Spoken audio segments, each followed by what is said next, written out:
칠흑 같은 어둠이 서울을 삼켰다. 장대비가 도시의 화려한 불빛을 유리창 위로 흘러내리는 물감처럼 번지게 만들었다. 이더리얼 다이나믹스의 강태준 회장은 자신의 마이바흐 뒷좌석에 앉아 무표정한 얼굴로 창밖을 응시하고 있었다. 그의 회색 정장처럼 차갑고 단정한 도시의 풍경이었다. 차 안은 완벽하게 조용했다. 빗소리조차 특수 처리된 방음, 유리창을 뚫고 들어오지 못했다. 오직 태블릿 화면을 넘기는 그의 손가락 소리만이 간헐적으로 정적을 깨뜨렸다. 태주는 감정이 없는 기계처럼 수치와 보고서를 훑어보고 있었다. 그의 세계는 논리와 효율성, 그리고 절대적인 통제로 구축되어 있었다.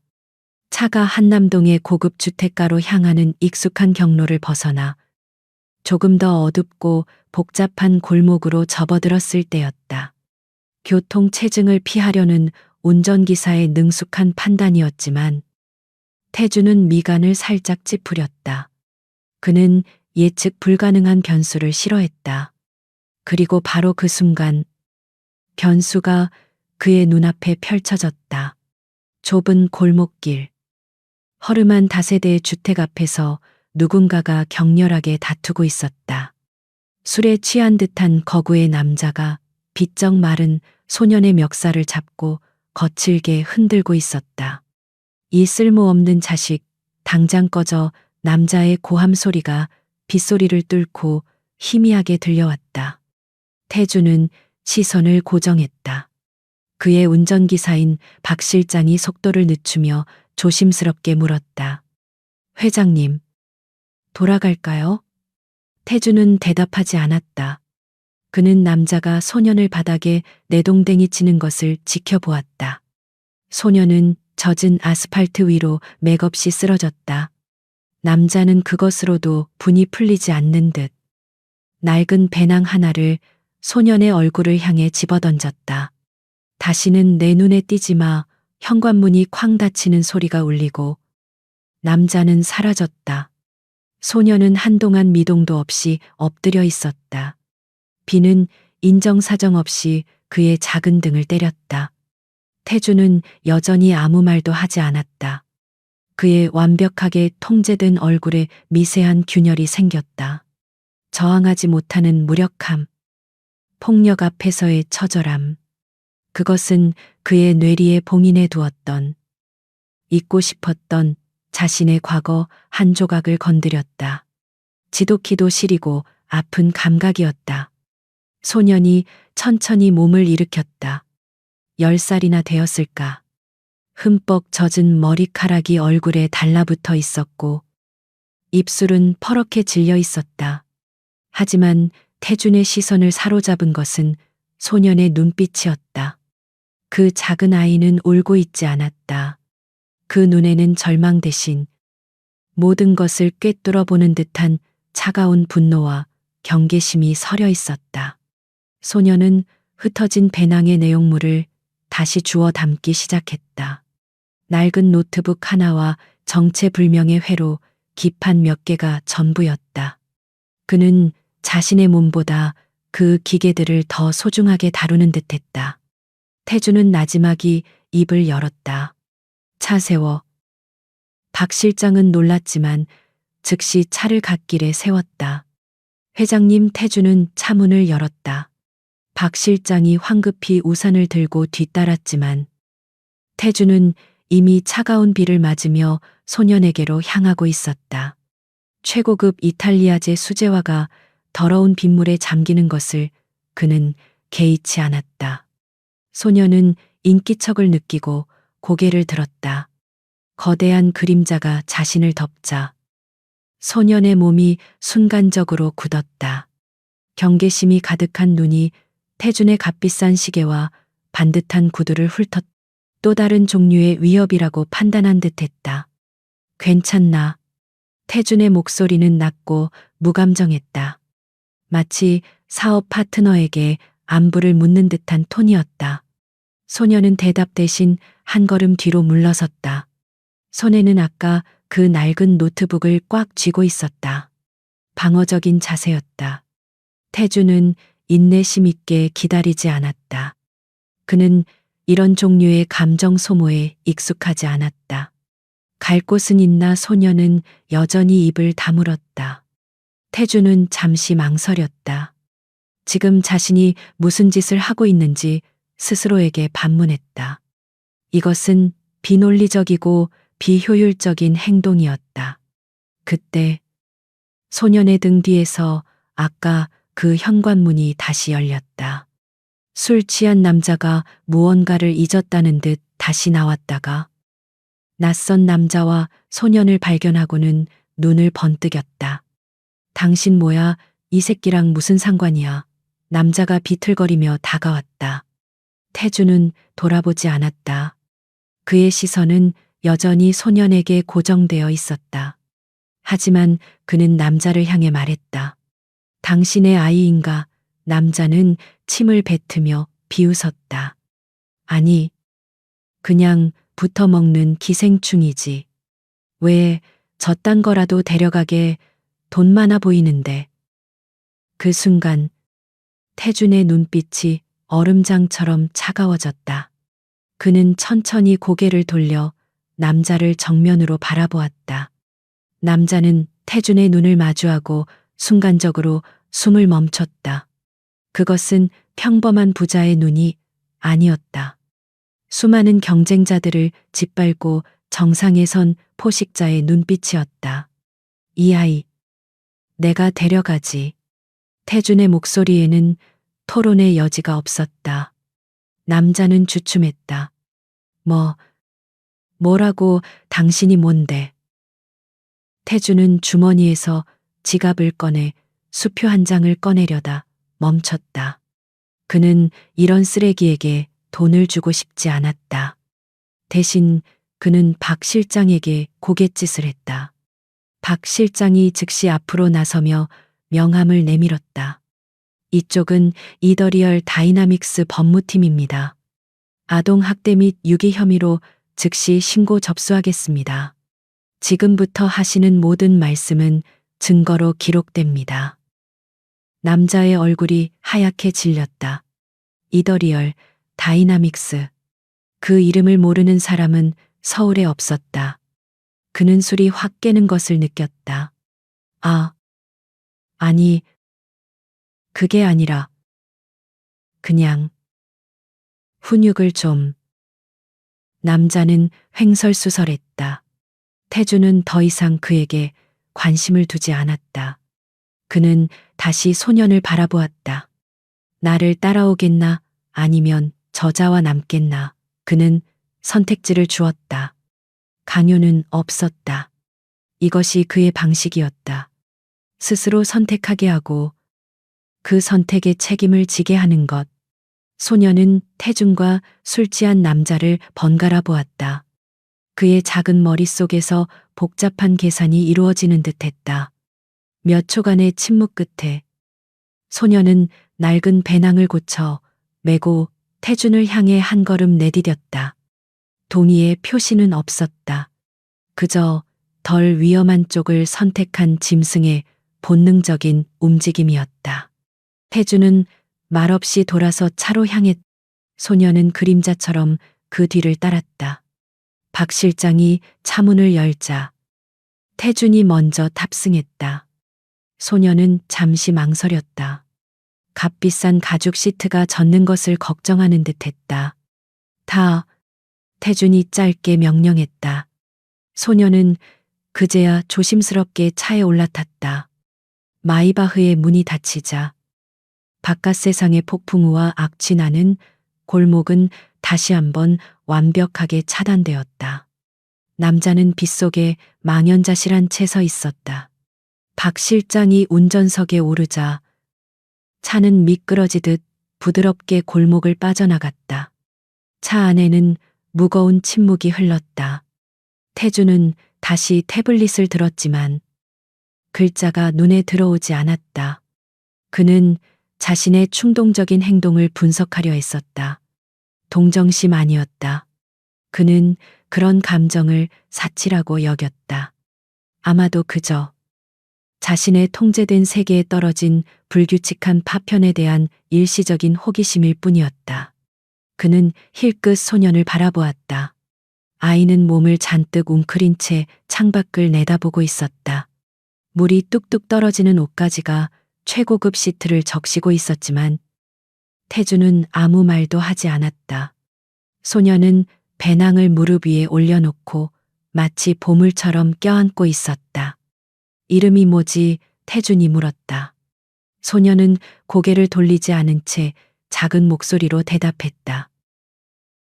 한지훈, 몇 살이지? 12살. 태주는 더 이상 묻지 않았다. 그는 박 실장에게 지시했다. 집으로 가지. 그리고 김 비서에게 연락해서 아이 옷과 필요한 물품들을 준비하라고 해. 박 실장은 백미러로 잠시 놀란 표정을 지었지만 이내 평정심을 되찾았다. 알겠습니다. 회장님. 그는 태준을 오래 모셔왔지만 이런 모습은 처음이었다. 강태준 회장은 자신의 사적인 공간에 그 누구도, 심지어 가족조차 쉽게 들이지 않는 사람이었다. 차는 곧 한강이 내려다 보이는 초고층 주상복합 건물 라파엘 타워의 지하 주차장으로 들어섰다. 태준의 펜트하우스로 향하는 전용 엘리베이터였다. 지우는 거대한 지하 공간과 조용한 엘리베이터의 속도에 압도당한 듯 보였지만 여전히 두려움보다는 날카로운 관찰자의 태도를 유지했다. 엘리베이터 문이 열리자 광활한 공간이 펼쳐졌다. 펜트하우스 내부는 태준의 성격을 그대로 반영하고 있었다. 흑과 백, 회색으로만 이루어진 미니멀리즘의 극치였다. 통유리창 밖으로 폭풍우가 몰아치는 서울의 야경이 한눈에 들어왔다. 따라와. 태준은 젖은 구두로 대리석 바닥을 걸어가며 말했다. 지훈은 자신의 더러운 운동화가 바닥에 남기는 젖은 발자국을 잠시 내려다보았지만 이내 태준의 뒤를 따랐다. 집은 거대하고 차가웠으며 사람의 온기라고는 느껴지지 않는 박물관 같았다. 태준은 복도 끝에 있는 게스트룸 문을 열었다. 여기서 지내. 욕실은 저쪽이다. 곧 사람이 옷을 가져올 거야. 그는 할 말을 마쳤다는 듯 돌아섰다. 지훈은 그제야 처음으로 태준을 정면으로 바라보며 입을 열었다. 왜죠? 태준은 걸음을 멈췄다. 뭐가 말인가? 왜? 절 데려왔죠. 지훈의 목소리는 떨렸지만 눈빛은 흔들리지 않았다. 그 눈은 어른의 의도를 꿰뚫어 보려는 듯 날카로웠다. 태준은 잠시 아이를 바라보았다. 그 눈빛이 또다시 그의 잊었던 기억을 자극했다. 변덕이다. 태준은 차갑게 대답했다. 내일 아침이면 생각이 바뀔지도 모르지. 일단 씻어. 내 집에 냄새 피우는 건 참을 수 없으니까.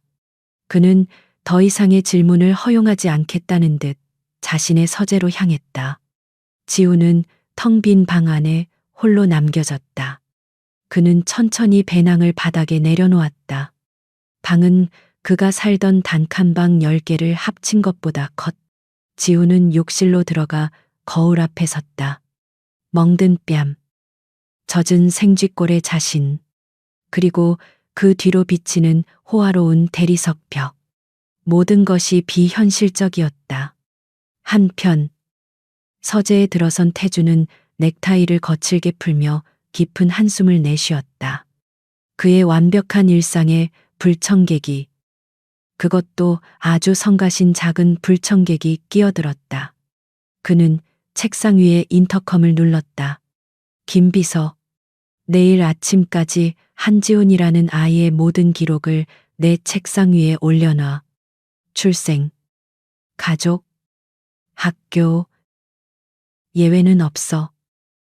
그는 전화를 끊고 거대한 유리창 앞으로 다가갔다. 폭풍우는 더욱 거세지고 있었다. 태주는 빗줄기 너머의 도시를 내려다보며 생각에 잠겼다. 오늘 밤의 충동적인 결정이 과연 어떤 결과를 가져오게 될까? 그는 알 수 없었지만 한 가지는 분명했다. 저 작은 아이의 눈빛은 평범하지 않았다. 그 안에는 어둠과 빛이 동시에 존재하고 있었다. 지우는 뜨거운 물줄기 아래 한참을 서 있었다. 멍든 곳이 따끔거렸지만 그보다 더 낯선 것은 몸을 감싸는 온기였다. 그가 살던 낡은 다세대 주택에서는 5분만 지나도 녹슨 파이프가 비명을 지르며 찬물을 쏟아냈다. 이곳의 욕실은 방 하나 크기였고 모든 것이 대리석과 유리로 되어 있었다. 지우는 조심스럽게 몸을 닫고 문 앞에 놓인 비단처럼 부드러운 잠옷을 입었다. 옷은 아이의 몸에는 조금 컸지만 따뜻했다. 그는 방으로 돌아왔다. 거대한 침대가 있었지만 지후는 그 위에 앉지 않았다. 대신 구석에 놓인 책상 의자에 몸을 웅크렸다. 배낭은 여전히 그의 발치에 손이 닿는 곳에 있었다. 그는 경계를 풀지 않았다. 이곳은 안락했지만 안전하다고 느껴지지는 않았다. 강태준이라는 남자의 눈은 그가 상대해 본 그 어떤 어른보다 차갑고 예측 불가능했다. 그는 이 호의가 언제든 날카로운 칼날이 되어 돌아올 수 있음을 본능적으로 알았다. 한편 강태준은 서재에서 보고서를 검토하고 있었다. 김 비서가 보내온 한지훈에 대한 초기 자료는 간단했다. 출생신고는 되어 있었지만 친모는 사망했고 친부는 불명. 지금의 남자는 친모의 동거남이었던 고광수. 전과 기록이 화려한 남자였다. 하지만 태준의 눈길을 끈 것은 지훈의 학력란이었다. 특수 재능으로 인한 중학교 조기 입학. 이후 적응 불가로 자퇴. 특수 재능. 모호한 단어였다. 그때 책상 위에 보안 회선 전화기가 요란하게 울리기 시작했다. 태주는 미간을 찌푸렸다. 이 시간 이 회선으로 전화할 사람은 단 한 명. 그의 사이버 보안팀 수장인 안 팀장이었다. 무슨 일이지? 태준이 낮게 물었다. 수화기 너머로 안 팀장의 다급한 목소리가 터져 나왔다. 회장님, 지금 즉시 시스템 확인하셔야 합니다. 넥스스코어입니다. 그들이 시장을 공격하고 있습니다. 태준의 눈빛이 즉시 날카로워졌다. 그는 자리에서 일어나 서재 벽면의 대부분을 차지하고 있는 메인 모니터로 다가갔다. 피해 상황은 심각합니다. 고빈도 매매 알고리즘을 이용한 주가 조작입니다. 허위 정보를 살포하는 동시에 대량 공매도를 실행하고 있습니다. 1초당 수십억 원의 자산 가치가 증발하고 있습니다. 저희 방화벽이 놈들의 패턴을 따라잡지 못하고 있습니다. 안 팀장의 목소리에는 공포가 섞여 있었다. 태주는 모니터를 응시했다. 이더리얼 다이나믹스의 주가 그래프가 폭포수처럼 수직 하강하고 있었다. 붉은색 숫자들이 미친 듯이 깜박였다. 이것은 단순한 해킹이 아니었다. 기업 자체를 무너뜨리려는 선전포고였다. 공격 벡터를 차단해 지금 당장 그게 안 됩니다. 놈들은 수백 개의 유령 서버를 거치고 있습니다. 하나를 막으면 다른 세 개가 뚫고 들어옵니다. 이건 저희가 알던 수준이 아닙니다. 회장님, 이대로 가면 10분 안에 말이 이어지지 않았지만 그 의미는 분명했다. 파산이었다. 태준의 턱 근육이 꿈틀거렸다. 그는 자신의 제국이 이렇게 허무하게 무너지는 것을 지켜볼 수 없었다. 예비 시스템을 가동해 시장 전체에 서킷 브레이커를 요청. 너무 늦었습니다. 그들은 이미 시스템 깊숙이 침투했습니다. 바로 그때였다. 서재문이 아주 살짝 열리는 소리가 났다. 지훈이었다. 그는 아마도 전화벨 소리를 듣고 나온 듯 했다. 태주는 너무나 격분한 나머지 아이를 쫓아낼 생각도 하지 못했다. 지훈은 문틈에 유령처럼 서서 방 안의 거대한 모니터들을 바라보고 있었다. 그의 시선은 처음에는 태준을 향했지만 이내 벽면을 가득 채운 데이터의 흐름에 고정되었다. 폭락하는 그래프, 빠르게 스크롤되는 코드라인들. 지훈의 눈은 평소에 무기력하고 경계심 많던 그 눈이 아니었다. 그의 동공이 확장되고 복잡한 데이터를 순식간에 흡수하는 기계처럼 빛나기 시작했다. 그는 태준의 팀이 보지 못하는 것을 보았다. 넥서스 코어의 공격 알고리즘. 그것은 정교했지만 치명적인 오만함이 묻어 있었다. 너무 빠르고 공격적으로 설계된 나머지 백도어 하나를 미처 닿지 않은 것이다. 그것은 개발자 자신만이 아는 일종의 과시적인 서명과도 같은 허점이었다. 태주는 절망적으로 소리쳤다. 안 팀장 모든 거래를 중지시켜 손해를 감수하고서라도 불가능합니다. 회장님 제어권이 넘어갔습니다. 바로 그 순간 넥서스 코어의 공격으로 인해 태준의 메인 시스템이 일시적으로 마비되었다. 모니터가 지지직거리며 검게 변했다. 젠장 태준이 주먹으로 책상을 내리쳤다. 모든 것이 끝났다고 생각한 순간이었다. 지훈이 소리 없이 방 안으로 들어왔다. 그는 태준의 책상 옆에 놓인 예비용 최고 사양 태블릿을 집어들었다. 태준은 아이가 무엇을 하려는지 알 수 없었다. 지훈의 손가락이 화면 위에서 보이지 않을 속도로 춤을 추기 시작했다. 그것은 아이의 움직임이 아니었다. 수천 시간의 훈련을 거친 전문가, 혹은 그 이상의 무언가였다. 그의 눈은 오직 태블릿 화면에 고정되어 있었다. 이크. 지훈은 넥서스 코어가 열어둔 그 오만한 백도어를 통해 그들의 메인 서버에 침투했다. 태준의 보안팀이 뚫지 못한 방화벽을 마치 존재하지 않는 것처럼 통과했다. 그의 손가락이 태블릿의 가상 키보드 위에서 잔상을 만들어냈다. 익소르. 그는 공격을 실행 중인 알고리즘의 루트 권한을 장악했다. 그의 눈에 넥서스 코어가 이번 공격으로 벌어들이고 있는 불법 수익금이 보였다. 숫자는 실시간으로 불어나고 있었다. 1억 8천, 1억 9천, 200억 원. 200 triệu won la. 트리아르다. 지훈은 망설이지 않았다. 그는 그 200억 원이 모여있는 임시 디지털 지갑의 경로를 수정했다.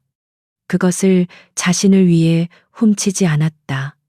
그는 아까 태준의 서재에서 본 이더리얼 희망재단이라는 이름이 적힌 작은 액자를 떠올렸다. 그는 모든 자금을 그 재단의 기부금 계좌로 전송시켰다. 동시에 넥서스 코어의 공격 서버 메인 코어에 치명적인 논리 폭탄을 심었다. 그는 자신의 모든 접속 흔적을 지우고 태블릿의 전원을 껐다. 모든 일이 일어나는데 정확히 3초가 걸렸다. 서재의 정적을 깬 것은 안 팀장의 경악에 찬 목소리였다. 태준이 마비되었던 메인 시스템을 복구하자 안 팀장의 목소리가 스피커를 통해 터져 나왔다. 회장님 맙소사. 이게 무슨 일이죠?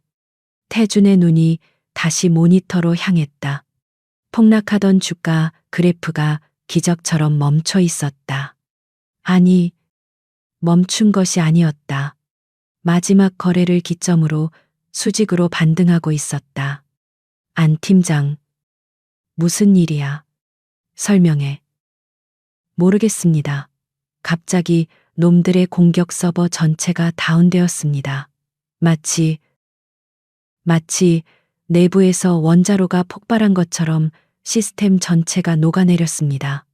그리고 회장님, 믿기지 않으시겠지만 방금 놈들이 빼돌린 것으로 추정되는 금액, 정확히 200억 원이 이더리얼 희망재단의 익명으로 기부되었습니다. 태주는 숨을 멈췄다. 200억 원. 드리에드. 익명의 기부자. 그는 천천히 고개를 돌렸다. 지훈이 책상 옆에 서 있었다. 아이는 방금 인류 역사상 가장 대담한 사이버 반격을 성공시킨 천재 해커의 모습이 아니었다. 그저 흠뻑 젖은 머리카락이 채 마르지 않은 겁에 질린 작은 아이였다. 지훈은 태블릿을 조심스럽게 책상 위에 내려놓았다. 그리고 태준의 서늘한 시선을 마주하며 연습한 듯한 작은 목소리로 말했다. 저기, 샤워기가 물이 안 나와서요. 태준은 아무 말도 하지 않았다. 그는 불가능한 현실을 마주하고 있었다. 그는 아이와 태블릿, 그리고 200억 원 기부 완료라는 알림이 떠 있는 재단 모니터를 번갈아 보았다. 그의 완벽하게 통제된 세계에 설명할 수 없는 거대한 균열이 생기고 있었다. 이 작은 아이는 단순한 변수가 아니었다. 그는 모든 것을 뒤바꿀 수 있는 폭풍의 핵이었다. 강태주는 얼음, 조각상처럼 꼼짝도 하지 않았다. 그의 시선은 태블릿을 내려놓고 어색하게 서 있는 한지훈에게 고정되었다. 샤워기. 물이 안 나와서요. 아이의 목소리는 조용했지만 그 거짓말은 이 상황의 비현실성을 더욱 증폭시켰다. 이 펜트하우스의 샤워기는 수압이 낮아질 확률보다 한강이 마를 확률이 더 높았다. 태주는 아이를 다그치지 않았다. 그는 분노하거나 놀라지 않았다. 대신 그의 머릿속은 차가운 얼음물에 담긴 것처럼 냉철하게 작동하기 시작했다. 드리얼다. 200억. 희망재단으로의 이체. 넥서스 코어 서버의 완벽한 붕괴. 그리고 이 12살짜리 아이. 이 모든 조각들이 하나의 그림을 가리키고 있었다. 물이 안 나온다고 했나? 태준이 낮은 목소리로 반복했다. 박 실장에게 확인하라고 하지. 방으로 돌아가. 그의 목소리에는 어떤 감정도 실려 있지 않았다. 지훈은 태준의 눈을 잠시 마주 보았다. 아이의 눈은 다시 깊은 경계심으로 가득 찼다. 그는 자신이 선을 넘었다는 것을, 그리고 그 선이 무엇인지조차 모른다는 것을 깨달았다. 지훈은 말없이 고개를 숙이고 서재를 빠져나갔다. 아이가 사라지자마자 태주는 인터컴을 눌렀다. 안 팀장. 지금부터 넥서스 코어를 공격한 익명의 기부자에 대한 모든 것을 분석해. 로그 파일, 접속 경로, 코드 조각 하나까지 전부 30분 주기로 보고해. 그는 전화를 끊고 지훈이 만졌던 태블릿을 집어들었다. 화면은 깨끗했다. 어떤 흔적도 남아있지 않았다. 같은 시각, 이더리얼 다이나믹스 본사 지하 3층. 사이버 보안센터는 전쟁터를 방불케 했다. 안 팀장은 식은땀을 닦으며 모니터에 떠오른 분석 결과를 보고 있었다. 말도 안 돼. 이건 불가능해. 그의 옆에 있던 최고 기술 분석가 이수진 주임이 떨리는 목소리로 말했다.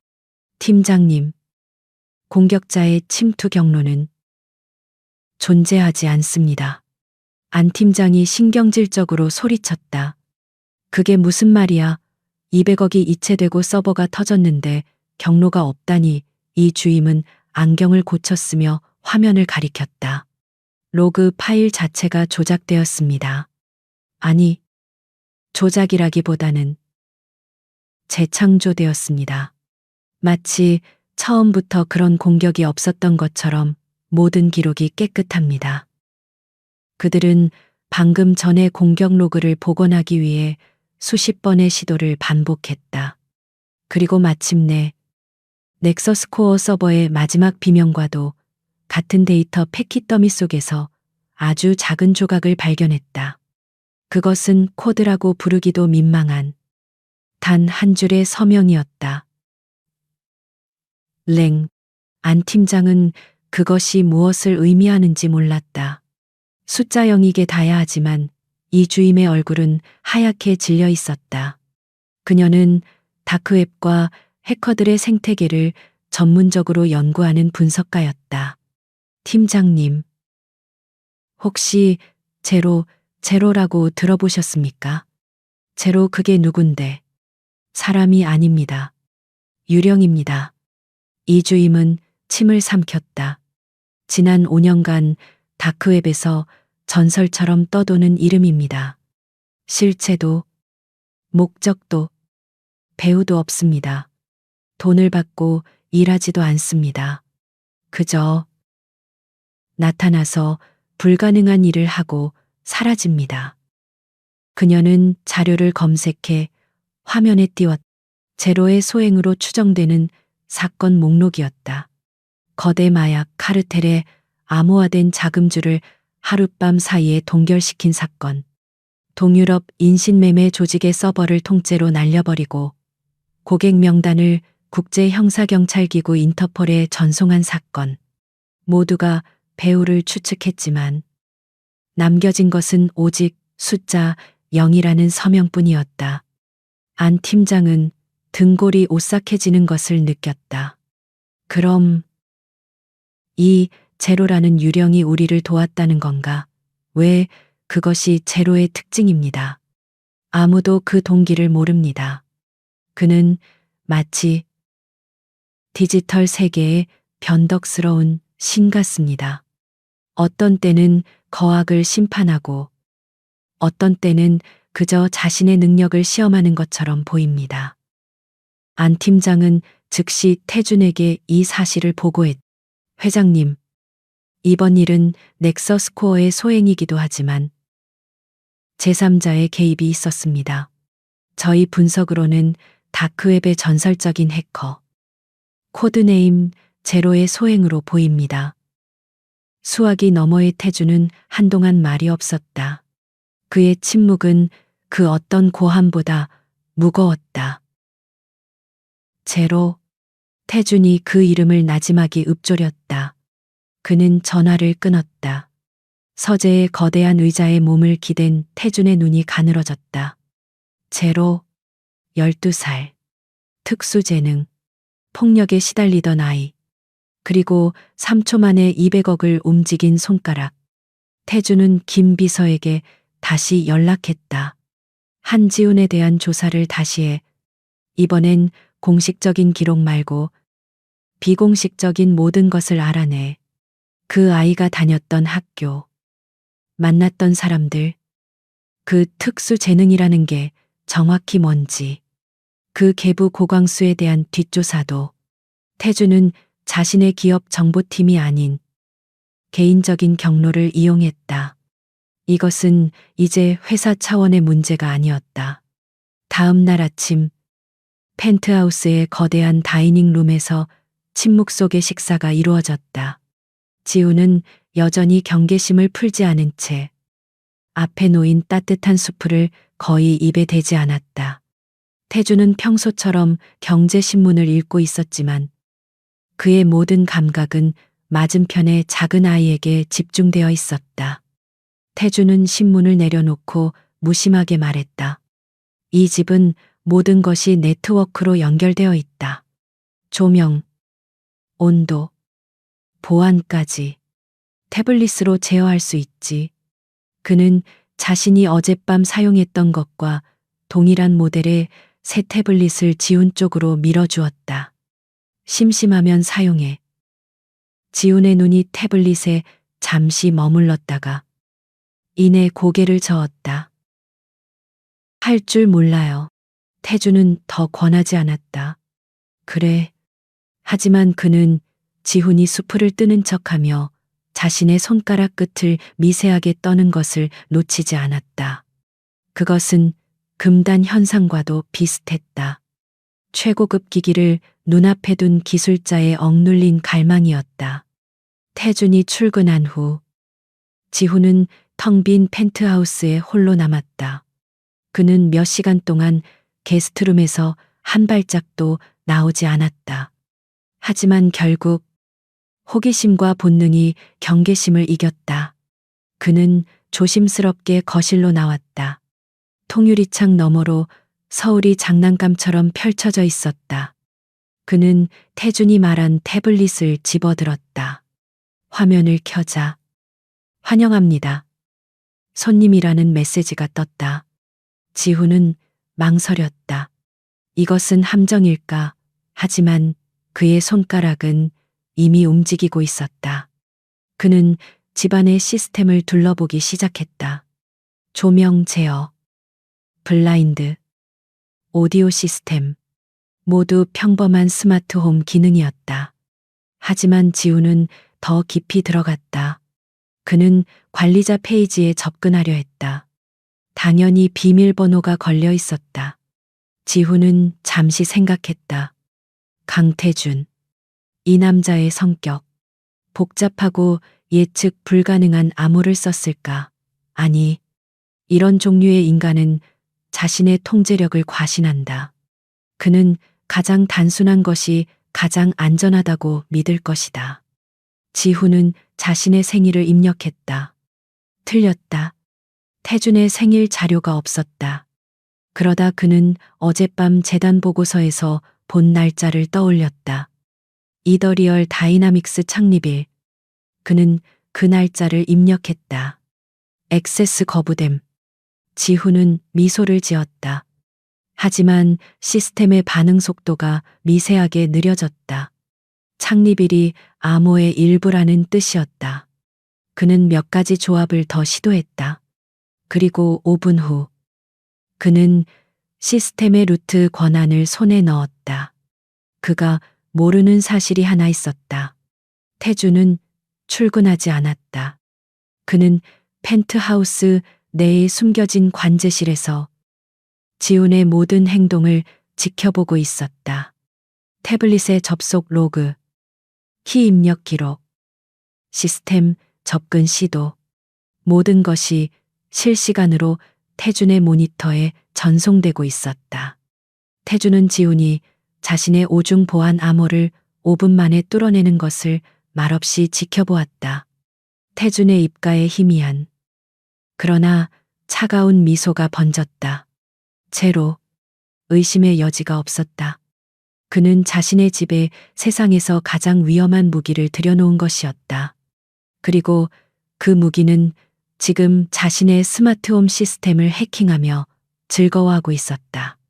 바로 그때 태준의 개인 전화가 진동했. 뒷조사를 맡겼던 사람이었다. 회장님, 찾았습니다. 한지훈의 특수 재능이요. 초등학교 4학년 때 학교 전산망을 해킹해서 급식 메뉴를 바꾼 적이 있습니다. 피자랑 콜라로요. 당시에는 장난으로 처리됐지만 그 수준이 전문가급이었다는 보고가 있습니다. 태준은 눈을 감았다. 급식 메뉴 200억 원. 본질은 같았다. 계속해. 더 심각한 게 있습니다. 계부 고광수가 최근 도박 빚이 엄청납니다. 놈이 지금 아이를 필사적으로 찾고 있습니다. 아이의 능력을 이용해서 한몫 챙기려는 것 같습니다. 그리고 보고는 더 암울한 소식으로 이어졌다. 그리고 넥서스코어의 백승철 회장이 움직이기 시작했습니다. 다크웹에 현상금을 걸었습니다. 자신을 모욕한 해커, 제로의 신원을 알아내는 자에게 100억 원입니다. 태준의 눈이 번쩍 뜨였. 고광수와 백승철, 하이에나와 호랑이가 동시에 이 작은 아이를 노리기 시작한 것이었다. 태준은 관제실 모니터 속의 지훈을 바라보았다. 아이는 조명 색깔을 무지개색으로 바꾸며 신기해하고 있었다. 넥서스코어 넥스스코어의 회장실은 강태준의 펜트하우스와는 정반대의 미학을 가지고 있었다. 방 전체가 어둡고 무거운 마호가니 원목으로 장식되어 있었고 한쪽 벽면은 거대한 상어 수족관이 차지하고 있었다. 방 안의 유일한 빛은 수족관의 푸른 조명과 강남 테헤란로를 내려다보는 통유리 창뿐이었다. 백승철 회장은 수족관 앞에서 굶주린 상어에게 먹이를 던져주고 있었다. 그의 얼굴은 분노로 일그러져 있었다. 200억. 그 돈이 문제가 아니었다. 물론 뼈아픈 손실이었지만 그보다 더한 것은 모욕감이었다. 누군가 자신의 안방에 들어와 뺨을 때리고 지갑을 털어 자선 냄비에 넣어버린 꼴이었다. 언론은 연일 넥서스코어의 주가 조작 시도를 대서특필했고 금융감독원의 조사가 코앞에 닥쳤다. 그래서 제로라고 백승철이 어항을 향해 말했지만 그 말은 뒤에 서 있는 보안팀장에게 향한 것이었다. 팀장은 땀을 뻘뻘 흘리며 서 있었다. 네, 회장님, 다크웹의 유령입니다. 실체를 잡을 수가. 퍽 백승철이 들고 있던 크리스털 잿더리를 벽에 집어 던졌다. 유령 따위는 집어치워 유령이 200억을 훔치고 내 서버를 녹여버리나 그놈이 누구든 찾아내 뼈와 살을 분리해서 이 상어 밥으로 던져주기 전까지는 내 눈앞에 나타나지 마. 백승철의 눈은 그가 키우는 상어의 그것과 똑같이 차갑고 공허했다. 그는 잠시 생각에 잠겼다. 강태준. 이 모든 일의 배후에 그가 있을 리는 없었다. 강태준은 합법적인 테두리 안에서 움직이는 위선자였다. 하지만 제로가 강태준의 재단에 돈을 넣었다는 것은 분명한 메시지였다. 제로는 강태준의 편이거나 혹은 그저 백승철을 조롱하고 싶었거나 강태준이 가장 아끼는 게 뭐지? 백승철이 물었다. 이더리얼 다이나믹스가 최근 인공지능 기반 보안 시스템 개발에 사활을 걸고 있습니다. 코드네임 프로메테우스입니다. 업계의 판도를 바꿀 기술이라고 합니다. 백승철의 입가에 잔인한 미소가 번졌다. 그래, 프로메테우스. 신들의 불을 훔친 자인가. 좋아. 시장에서 당한 건 기술로 갚아주지. 그 불을 다시 훔쳐오는 거야. 이더리얼의 심장에 비수를 꽂아 제로가 다시 나타나는지 아닌지 그때 가서 구경하지. 그는 금융조작이라는 둔탁한 망치 대신 산업 스파이라는 날카로운 메스를 선택했다. 같은 시각 서울의 반대편 악취가 진동하는 신림동의 한 고시원. 고광수가 비틀거리며 좁은 방으로 들어왔다. 그는 며칠간 한지훈을 찾아 헤맸지만 아이는 연기처럼 사라졌다. 자신의 유일한 현금 인출기, 자신의 노후 보장이 사라진 것이다. 그 빌어먹을 꼬맹이. 그는 홧김에 구겨진 신문을 폈다. 그리고 그의 눈이 한 기사에 고정되었다. 이더리얼 다이나믹스. 의문의 해커 제로의 도움으로 주가 방어 성공. 200억 원은 희망재단으로. 고광수는 제로가 누군지 몰랐다. 200억이라는 숫자도 실감나지 않았다. 하지만 그의 시선은 이더리얼 다이나믹스라는 이름에 꽂혔다. 그는 지훈이 사라진 그날 밤을 떠올렸다. 고급 외제차, 완벽한 정장을 입은 차가운 남자, 그리고 그 남자가 박 실장에게 지시하던 모습. 이더리얼 다이나믹스 법무팀입니다. 고광수의 머릿속에서 모든 조각이 맞춰졌다. 심장이 미친 듯이 뛰기 시작했다. 찾았다. 그는 그 고급차가 향했던 방향. 한남동의 최고급 주상복합. 라파엘 타워. 그는 그곳을 며칠간 배회했다. 경비는 삼엄했다. 하지만 그는 포기하지 않았다. 그리고 마침내 그는 그날 밤에 마이바흐가 지하 주차장으로 들어가는 것을 목격했다. 다음 날 고광수는 이더리얼 다이나믹스 본사 로비에 나타났다. 그는 남루한 행색이었지만 목소리만은 당당했다. 강태준 회장 나오라고 해, 내 아들.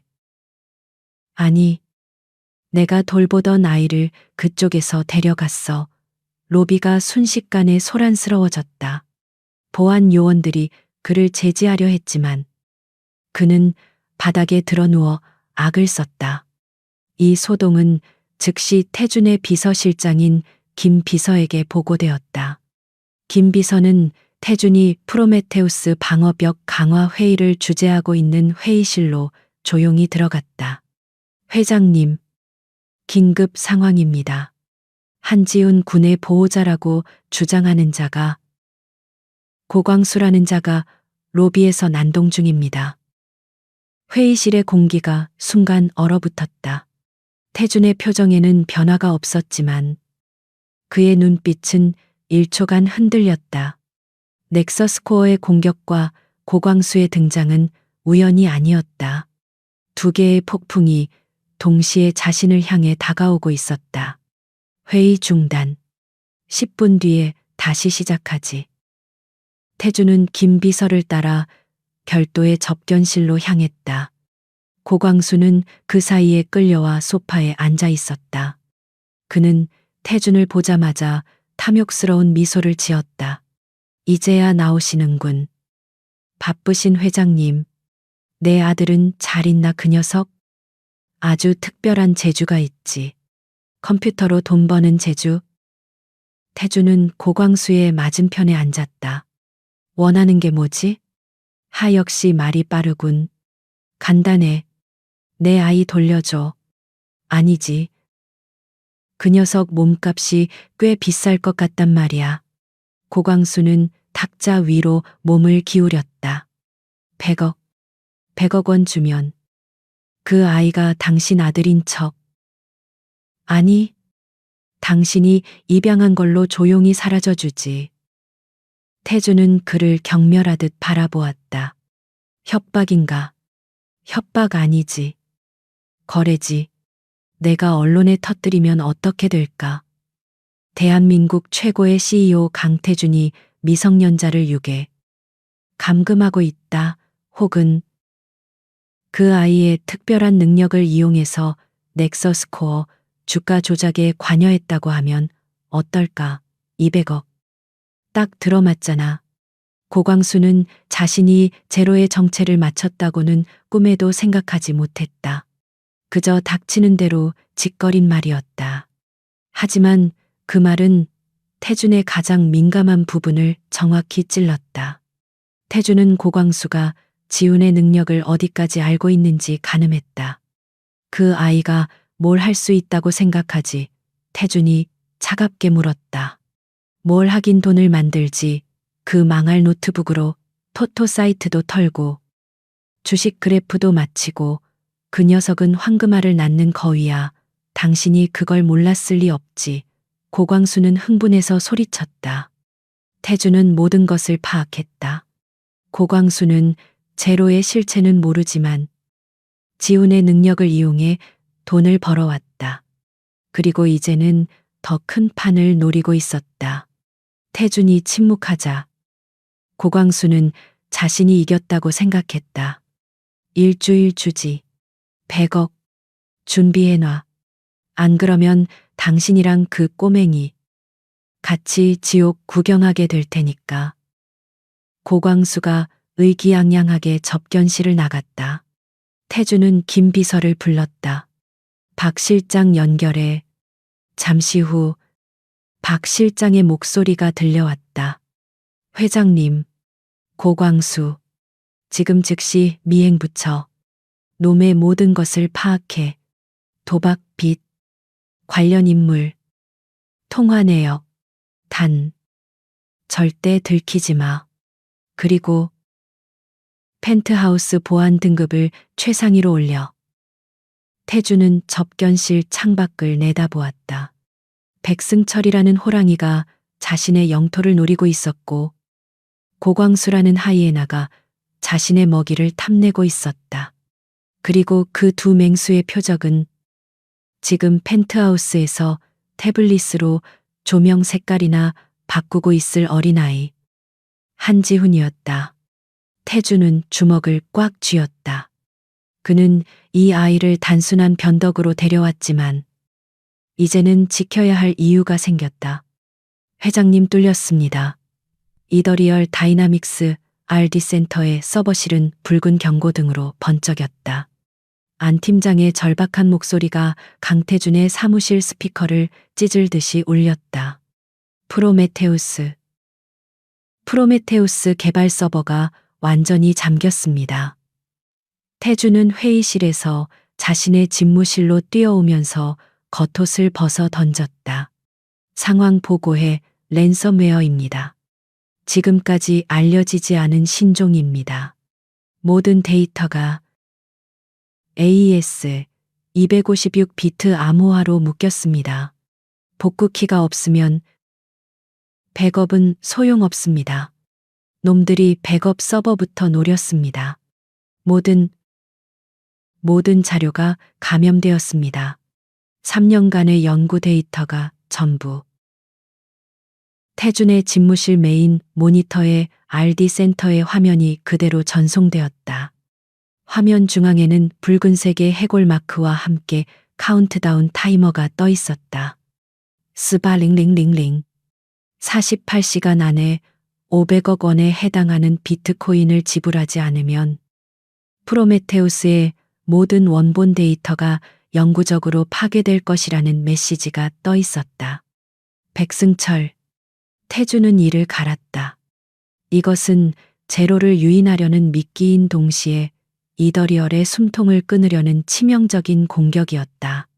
프로메테우스 프로젝트는 이더리얼 다이나믹스의 미래였다. 그것이 사라진다면 회사는 10년은 후퇴할 것이고 넥서스 코어는 업계의 유일한 승자가 될 터였다. 안 팀장. 당장 비상대응팀을. 회장님, 이건 저희 수준에서 막을 수 있는 게 아닙니다. 이 랜섬웨어 코드 구조가 마치 미로 같습니다. 스스로를 변형시키고 있습니다. 저희가 해독을 시도할수록 암호화는 더 복잡해지고 카운트다운 속도가 빨라지고 있습니다. 안 팀장의 말대로였다. 누군가 해독을 시도하자 48시간이던 타이머가 47시간 58분으로 2분이나 줄어들었다. 백승철은 방어는 물론 해독 시도조차 불가능하게 만들어 놓았다. 태주는 선택의 기로에 섰다. 500억을 지불하고 굴복할 것인가? 아니면 3년의 노력을 허공에 날릴 것인가? 그는 즉시 펜트하우스로 차를 돌렸다. 집무실보다 펜트하우스의 개인 서재에 설치된 메인 프레임이 회사의 모든 시스템에 접근할 수 있는 최상위 통제권을 가지고 있었다. 박 실장은 도시의 교통체증을 뚫고 미친 듯이 질주했다. 태준의 머릿속은 복잡했다. 고광수의 100억 협박. 그리고 백승철의 500억 랜섬웨어. 두 개의 재앙이 동시에 그를 덮쳤다. 회장님, 도착했습니다. 전용 엘리베이터가 열리고 태준이 서재문을 열었을 때 그는 그 자리에 얼어붙었다. 방은 어두웠지만 벽면을 가득 채운 메인 모니터가 붉은 해골마크의 빛으로 번쩍이고 있었다. 그리고 그 앞에 한지훈이 서 있었다. 아이는 어제 태준이 주었던 그 태블릿을 들고 있었다. 하지만 지금은 그 태블릿이 서재의 메인 프레임과 무선으로 연결되어 아이가 시스템 전체를 조망하고 있었다. 지훈은 태준이 들어온 것을 알았지만 모니터에서 눈을 떼지 않았다. 그의 얼굴에는 더 이상 어린아이의 경계심이나 두려움이 없었다. 오직 얼음처럼 차가운 집중력만이 존재했다. 나가. 태준이 낮게 말했다. 지금은 아이의 해킹 놀이를 받아줄 상황이 아니었다. 이건 네가 상관할 일이 아니다. 지우는 천천히 고개를 돌려 태준을 바라보았다. 상관할 일이에요. 아이의 목소리는 작았지만 이상한 확신이 서려 있었다. 저들이 원하는 건 돈이 아니잖아요. 태준은 숨을 멈췄다. 무슨 뜻이지, 이 랜섬웨어. 돈을 지불해도 데이터는 돌아오지 않아요. 이건 파괴가 목적이에요. 그리고 믿기죠. 지훈이 모니터에 특정 코드라인을 가리켰. 저를 잡으려는 미끼. 태준의 심장이 내려앉았다. 너. 지훈은 더 이상 숨기지 않았다. 어쩌면 숨길 필요가 없다고 판단했거나 혹은 이 상황을 해결할 수 있는 유일한 사람이 자신이라는 것을 알았기 때문일지도 모른다. 지우는 태준을 정면으로 바라보며 조용하지만 분명하게 말했다. 제가 제로예요? 그 고백은 폭탄처럼 서재의 정적을 깨뜨렸다. 태준은 이미 짐작하고 있었지만 아이의 입에서 직접 듣는 것은 전혀 다른 차원의 충격이었다. 제로, 다크웹의 유령, 거대 조직을 무너뜨린 전설적인 해커. 그가 자신의 눈앞에 12살짜리 깡마른 소년의 모습으로 서 있었다. 카운트다운 타이머가 47시간 30분을 가리키고 있었다. 안 팀장이 절망적인 목소리로 외쳤다. 회장님 결정을 내리셔야 합니다. 놈들이 방금 프로메테우스의 핵심 소스 코드 조각을 다크웹에 공개했습니다. 경고입니다. 태준은 지훈을 바라보았다. 막을 수 있나? 지훈은 대답 대신 태블릿을 들고 메인 프레임의 키보드 앞에 섰다. 태블릿의 화면이 키보드와 연동되며 수백 개의 가상키가 떠올랐다. 저들을 막는 건 쉬워요. 지훈의 손가락이 움직이기 시작했다. 하지만 저들의 시스템에 들어가려면 이 공격을 역이용해야 해요. 태준은 망설이지 않았다. 필요한 모든 권한을 주지. 시작해. 그는 안 팀장에게 명령했다. 지금부터 모든 방화벽을 해제한다. 제로가 작업할 수 있도록. 안 팀장은 기겁했. 회장님, 그게 무슨 말씀이십니까? 제로라니요. 내 명령이다. 모든 시스템 제어권을 이쪽으로 넘겨. 태준의 승인이 떨어지자마자 지훈의 손가락이 폭풍처럼 몰아쳤다. 그의 손은 더 이상 아이의 것이 아니었다. 그것은 디지털 세계의 흐름을 꿰뚫고 데이터의 강물을 거스르는 연주자의 손이었다. 타타타탁. 키보드 소리가 서재를 가득 메웠다. 지훈은 랜섬웨어의 암호를 풀지 않았다.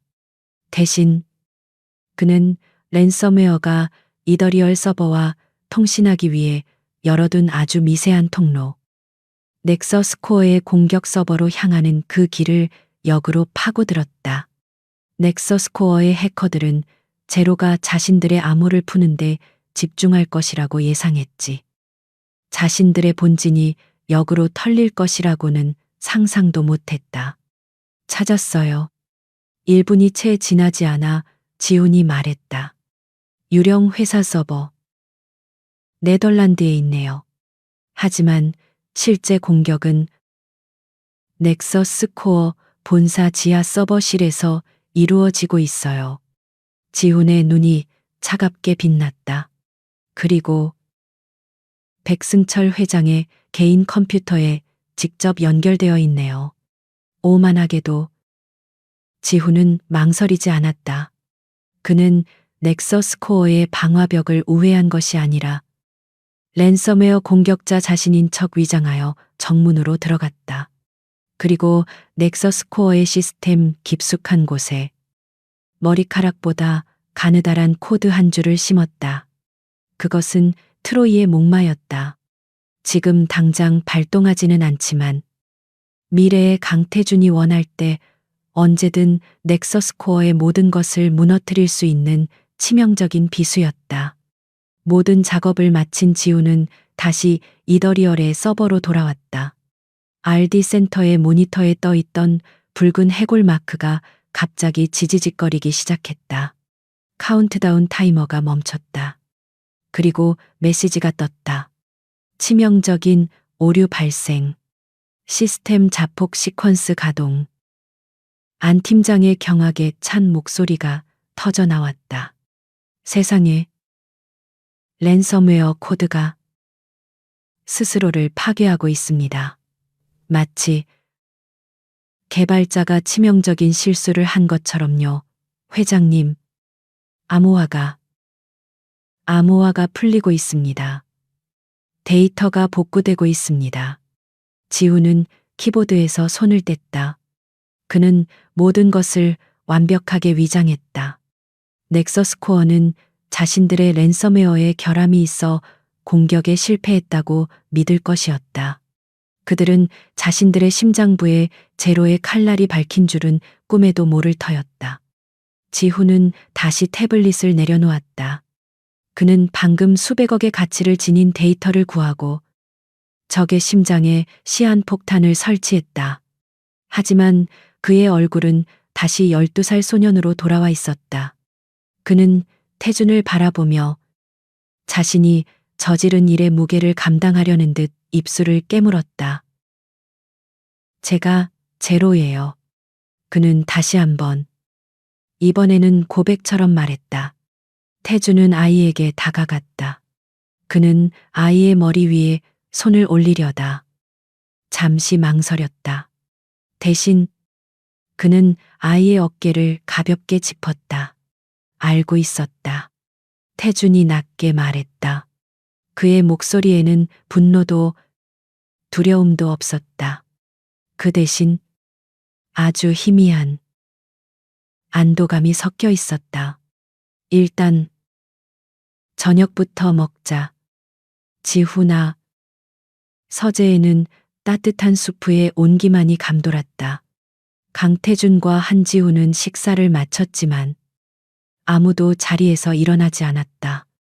랜섬웨어의 붉은 해골은 사라졌지만 그 여파는 두 사람 사이에 무겁게 내려앉아 있었다. 지훈의 고백. 제가 제로예요. 라는 말은 단순한 사실의 확인을 넘어선 둘 사이의 관계를 근본적으로 뒤바꾸는 선언이었다. 태주는 깍지 낀 손으로 턱을 괴고 지훈을 바라보았다. 아이는 다시 고개를 숙이고 있었지만 어깨는 미세하게 떨리고 있었다. 자신이 가진 힘의 무게와 그것이 불러온 재앙을 동시에 감당하고 있는 듯했다. 태주는 차가운 사업가의 목소리를 지우고 가능한 한 낮고 안정적인 톤으로 입을 열었다. 고광수. 그자도 내 능력을 알고 있더군. 그 말에 지훈의 몸이 굳었다. 백승철의 500억 랜섬웨어보다 그 이름이 아이에게는 더 즉각적인 공포로 다가오는 듯했다. 지훈은 입술을 깨물었다. 태주는 다그치지 않고 기다렸다. 아이가 스스로 자신의 과거라는 빗장을 열어야 했다. 처음엔 그냥 게임이었어요. 지훈이 간신히 목소리를 냈다. 학교 컴퓨터로 급식 메뉴 바꾸는 장난 같은 거요. 그런데 그 남자가 알았어요. 그 남자는 고광수를 지칭했다. 그는 그게 돈이 된다는 걸 알았어요. 지훈의 눈동자가 흔들렸다. 그는 그 끔찍했던 기억을 애써 외면하려는 듯 시선을 돌렸다. 처음엔 작은 불법 스포츠 토토 사이트였어요. 배당률을 조작하라고. 안 하면 밥을 주지 않았어요. 노트북을 부숴버리겠다고. 협박했어요. 태준의 턱 근육이 굳어졌다. 그는 김비서의 보고서 내용을 떠올렸다. 지속적인 폭력과 가스라이팅의 흔적. 아이는 자신의 유일한 탈출구였던 노트북을 지키기 위해 그 노트북으로 범죄를 저질러야 하는 지옥에 갇혀 있었던 것이다. 점점 더 대담해졌어요. 주식 정보도 빼내라고 했고, 다른 사람 계좌에도 손대라고 했어요. 지훈의 목소리가 거의 들리지 않게 작아졌다. 싫었어요. 너무 더러웠어요.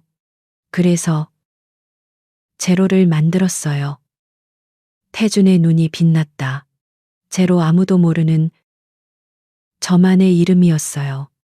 그 남자 몰래 제가 망가뜨린 것들을 아주 조금이라도 바로잡고 싶었어요. 지우는 태준을 바라보았다. 그 눈에는 수치심과 함께 작은 자부심이 서려 있었다. 그래서 나쁜 놈들, 마약 카르텔이나 돈 세탁하는 놈들, 그 사람들 서버를 공격했어요. 그건 범죄가 아니라고 생각했어요. 그건 정의라고. 태주는 모든 것을 이해했다. 제로는 한지훈의 어두운 현실에 대한 유일한 반항이자 도피처였다. 고광수에게 학대받는 무력한 아이와 다크웹에서 거대 조직을 심판하는 전설적인 해커. 그 두 개의 모순된 자아가 이 작은 몸 안에 공존하고 있었다. 태주는 자리에서 일어났다. 그는 서재의 거대한 창가로 걸어가 밖을 내다보았다. 지훈아, 넌 네가 한 일의 무게를 정확히 알아야 한다. 네가 넥서스 코어에서 가져온 200억. 그건 단순한 백승철의 비자금이 아니었어. 태주는 어젯밤 자신의 개인 정보팀으로부터 받은 긴급 보고를 떠올렸다. 백승철은 단순한 라이벌 기업가가 아니었다. 백승철은 골든 바이퍼 신디케이트라는 거대 범죄 조직의 자금 세탁책이다. 지훈의 눈이 커졌다. 넥서스 코어는 그들의 합법적인 창구일 뿐, 그 뒤에서는 불법 도박 사이트 운영, 대규모 시장 조작, 그리고 천문학적인 돈 세탁이 이루어지고 있었지. 네가 훔친 200억은 그 신디케이트의 검은 돈이었던 거다. 이제야 모든 것이 명확해졌다. 백승철이 왜 그렇게 필사적으로 제로를 찾으려 했는지. 그것은 기업의 자존심 문제가 아니라 조직의 돈을 잃어버린 것에 대한 처절한 응징이었다. 랜섬웨어 공격 역시 프로메테우스 기술을 훔치는 것과 동시에 제로를 유인하려는 이중의 함정이었던 것이다. 태주는 지훈에게 돌아섰다. 상황이 바뀌었. 이건 이제 두 기업 간의 싸움이 아니야. 우린 지금 거대한 범죄 조직을 상대하고 있는 거다.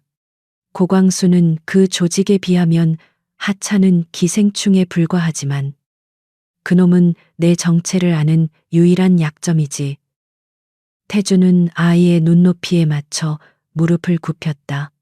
그는 더 이상 아이를 보호의 대상으로만 보지 않았다. 지훈아, 넌 더 이상 희생자가 아니다. 네가 가진 그 능력. 그건 저주가 아니야. 그건 무기다. 저들을 잡을 수 있는 유일한 무기. 그는 지훈에게 다시 한번 선택권을 주었다. 내가 널 안전한 곳으로 보낼 수 있다. 아무도 찾지 못하는 곳으로, 새로운 신분으로 평범하게 살 수 있도록. 이건 네가 감당할 싸움이 아닐지도 몰라. 지훈은 태준의 눈을 피하지 않았다. 오랫동안 지속된 침묵 끝에 지훈이 입을 열었다. 그의 목소리는 더 이상 떨리지 않았다. 평범하게요. 전 평범한 적이 없었어요. 도망쳐도 그 남자는 절 찾을 거고, 저 신디케이트라는 것들도 절 평생 쫓아다니겠죠. 아이는 주먹을 꽉 쥐었다. 도망치지 않겠어요. 싸울래요. 그들을 끝장내고 싶어요. 태준의 입가에 차가운 미소가 어렸다. 그가 기다리던 대답이었다. 좋다. 그는 서재의 메인 컴퓨터를 켰다. 거대한 모니터에 서울의 야경 대신 복잡한 네트워크 다이어그램이 떠올랐다. 이제부터 넌 나의 제로가 아니다. 넌 한지훈, 나의 파트너다. 태주는 전략가였고 지훈은 그의 가장 날카로운 창이었다. 백승철을 무너뜨리려면 증거가 필요해. 놈이 신디케이트와 연결되어 있다는 결정적인 증거. 놈의 불법 자금 흐름을 포착해야 한다. 지훈이 즉시 상황을 파악하고 모니터 앞으로 다가갔다. 어제 넥서스 코어 서버에 심어둔 트로이의 목마가 있어요. 그가 키보드를 두드리자 넥서스 코어 내부망의 흐름이 작게나마 보이기 시작했다. 지금은 잠복 상태예요. 그들이 눈치채지 못하게 수동적으로 데이터만 수집하고 있어요. 잘했다. 태준이 고개를 끄덕였다. 그들은 지금 제로가 자신들의 랜섬웨어를 물리쳤다고 생각하지. 자신들의 심장부에 들어와 있다고는 상상도 못할 거다. 이제 놈들을 흔들어야 해. 놈들이 공포에 질려 검은 돈을 움직이게 만들어야 한다. 태주는 책상 위에 태블릿을 집어들었다. 우선 고광수부터 처리하지. 그 기생충이 백승철에게 내 정보를 넘기기 전에 그는 박 실장에게 전화를 걸었다. 박 실장, 고광수의 도박빚. 채권자들을 전부 파악해. 우리가 그 빚을 전부 사들이지. 지훈이 의아한 듯 태준을 바라보았다. 돈을 주려는 거예요? 아니, 태준이 차갑게 웃었다. 빚의 주인이 되는 거다. 그놈의 목줄을 우리가 쥐는 거지. 그는 지훈을 돌아보며 말했다. 그리고 넌 백승철이 가장 두려워하는 것을 건드려야 한다. 놈의 돈줄을. 연합은 그렇게 결성되었다. 세상에서 가장 강력한 CEO이자 전략가, 그리고 세상에서 가장 위험한 천재 해커. 두 사람의 시선이 넥서스 코어의 로고가 떠 있는 모니터에 고정되었다. 이것은 단순한 복수나 방어가 아니었다. 거대한 악을 뿌리 뽑기 위한 치밀하고 위험한 전쟁의 시작이었다. 펜트하우스의 서재는 더 이상 한적한 개인 공간이 아니었다. 그곳은 전쟁 지휘 통제실로 변모해 있었다. 강태준은 거대한 모니터 앞에 서서 복잡하게 얽힌 네트워크 다이어그램을 응시하고 있었다. 한지우는 그의 옆에서 손가락이 보이지 않을 속도로 키보드를 두드리고 있었다. 며칠 밤낮으로 이어진 작업이었다. 그들은 백승철을 잡기 위한 미끼를 만들고 있었다. 지훈이 넥서스 코어 서버에 심어둔 트로이의 목마는 조용히 그러나 방대하게 데이터를 수집해왔다. 백승철과 골든 바이퍼 신디케이트 간의 은밀한 자금 흐름, 차명 계좌, 심지어 그들의 내부 통신 암호 조각까지. 하지만 이것만으로는 부족했다. 결정적인 증거. 즉, 백승철이 직접 조직의 돈을 관리하는 마스터 계좌를 찾아내야 했다. 준비됐어. 지훈이 낮은 목소리로 말했다. 그는 다크웹의 가장 어둡고 추적 불가능한 포럼 중 하나에 접속해 있었다. 이곳은 전 세계의 범죄자들과 정보 브로커들이 모이는 곳이었고, 당연히 넥서스 코어와 신디케이트의 감시망이 뻗어 있는 곳이기도 했다. 지훈은 제로의 이름으로 짧은 메시지를 작성했다. 그것은 도발이었다. 백승철이 바이퍼의 돈으로 장난을 치고 있다. 뱀은 자신의 핸들러가 이렇게 부주의하다는 것을 알고 있을까? 그리고 그 증거로 그가 수집한 차명 계좌 목록에 극히 일부를 암호화된 파일로 첨부했다. 파일 자체는 미끼였다. 그 파일에는 넥서스 코어의 추적팀만이 감지할 수 있는 미세한 비콘이 심어져 있었다. 이제 기다리는 일만 남았어요. 지훈이 말했다. 태주는 고개를 끄덕였다. 아니, 이제부터가 시작이다. 백승철은 두려움에 질릴 거다. 하나는 우리, 제로, 그리고 다른 하나는 그가 모시는 신디케이트지. 그는 자신의 결백을 증명하고 제로를 잡기 위해 모든 수단을 동원할 거다. 태준의 예측은 정확했다. 넥서스 코어의 회장실. 백승철은 자신의 모니터에 뜬 제로의 메시지를 보고 피가 거꾸로 솟는 것을 느꼈다. 신디케이트. 그 이름을 감히 입에 올리다니. 만약 조직이 이 사실을 알게 된다면 그들은 백승철의 해명 따위는 듣지도 않고 그를 제거할 터였다. 제로는 지금 백승철의 목에 칼을 겨눈 것이나 다름없었다. 전원 소집해 당장 백승철이 보안팀장에게 고함을 질렀다. 사이버 보안팀, 용병 해커들, 동원할 수 있는 모든 놈들을 당장 지하 서버실로 집결시켜. 그는 분노와 공포로 이성을 잃어가고 있었다. 더 이상 방어 따위는 필요 없어. 제로를 찾아 놈의 IP 주소가 아니라 놈이 숨쉬고 있는 물리적인 위치를 찾아내 당장. 넥서스 코어 지하 5층. 워룸이라 불리는 곳에 수십 명의 최고 해커들이 모였다. 그들은 제로가 남긴 암호화된 파일을 분석하기 시작했다. 그리고 즉시 그 안에 숨겨진 비콘을 발견했다. 찾았습니다. 회장님 놈이 흔적을 남겼습니다. 추적 시작합니다. 백승철의 팀은 자신들이 덫에 걸려들었다는 사실을 알지 못했다. 그들은 제로가 실수로 흔적을 남겼다고 확신했다. 그들은 자신들의 가장 강력하고 비밀스러운 추적 시스템을 총동원하기 시작했다. 수백 개의 프록시 서버와 위성 네트워크를 이용해 제로의 신호를 역추적했다. 펜트하우스의 통제실. 지훈의 모니터에 경고가 깜박였다. 왔어요. 지훈의 목소리는 차가웠다. 예상보다 거대하네요. 최소 50명 이상의 해커가 동시에 움직이고 있어요.